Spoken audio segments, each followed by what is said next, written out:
বৃষ্টির কারণে রাজধানীর বাজারে সাপ্তাহিক ছুটির দিনেও ক্রেতা সমাগম বেশ কম। বিক্রেতারা বলছেন, বৃষ্টি অব্যাহত থাকলে তার প্রভাব পড়বে সবজির বাজারেও।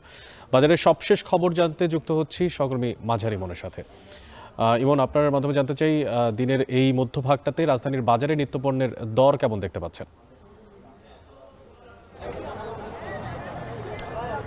এই দিনের মধ্যম সময়ে অর্থাৎ দুপুরবেলা গড়িয়েছে ইতিমধ্যে, এবং বাজারের যে চিত্র এখন দেখতে পাচ্ছি সেটা হচ্ছে, যেহেতু এই কারওয়ান বাজারের এলাকার আশপাশে বৃষ্টি হচ্ছে না, সেক্ষেত্রে সকালের তুলনায় এখন বাজারের ক্রেতা সমাগম বেড়েছে এবং ক্রেতারা পছন্দের যে সবজি রয়েছে তারা কিন্তু স্বাচ্ছন্দ্যে নিতে পারছে। আমি যদি একটু বর্তমান চিত্র দেখাতে যাই, কারওয়ান বাজারের যেটি রয়েছে, যে ক্রেতা সমাগম সকালের তুলনায় বেড়েছে এবং ক্রেতারা তাদের যেই সবজি নিতে চাচ্ছেন তারা কিন্তু নিতে পারছেন। তারপরেও কিন্তু সাপ্তাহিক ছুটির দিনের তুলনায় কিন্তু ক্রেতা সমাগম অনেকটাই কম রয়েছে। এবং আমি যদি একটু সবজির দামের কথা বলতে চাই, তাহলে বলা চলে যে বাজারে এখন যে সমস্ত সবজিগুলো রয়েছে, দু একটি সবজি ব্যতীত বেশিরভাগ সবজির দামই হচ্ছে 50 টাকার চেয়ে কমে রয়েছে। অর্থাৎ প্রতিটি সবজি, আমি যদি একটু বলতে চাই যে ঢেঁড়স বিক্রি হচ্ছে 30 টাকা দরে, টমেটো বিক্রি হচ্ছে 40 টাকা দরে, সেই সাথে ধুন্দুল বিক্রি হচ্ছে 30 থেকে 35-40 টাকা দরে। অর্থাৎ যেটি বলছিলাম যে প্রতিটি সবজির দামই 50 টাকার নিচে রয়েছে, দু একটি সবজি ছাড়া। এবং বিক্রেতারা যেটি বলছেন যে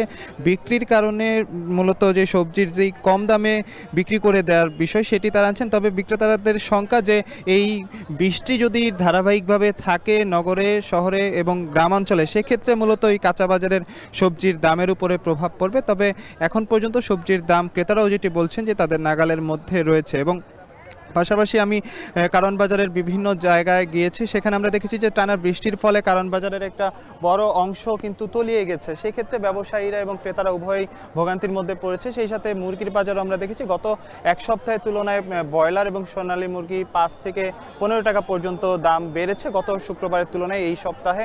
সেই সার্বিক চিত্র আমরা দেখেছি। ক্রেতারা যেটি বলছেন, সামনে যেহেতু কোরবানির ঈদ আসছে, সেক্ষেত্রে যাতে বাজারের কোনো ধরনের দাম যাতে না বাড়ে, যাতে তদারকিটা যাতে বৃদ্ধি করা হয়, সেই বিষয়ে গুরুত্ব দিয়েছেন ক্রেতারা। আর বিক্রেতারা যেটি বলেছেন যে বৃষ্টির যদি ধারাবাহিকতা থাকে, তাহলে যেই ঘাটতি যদি তৈরি হয় বাজারে, তাহলে দাম বাড়ার শঙ্কা রয়েছে।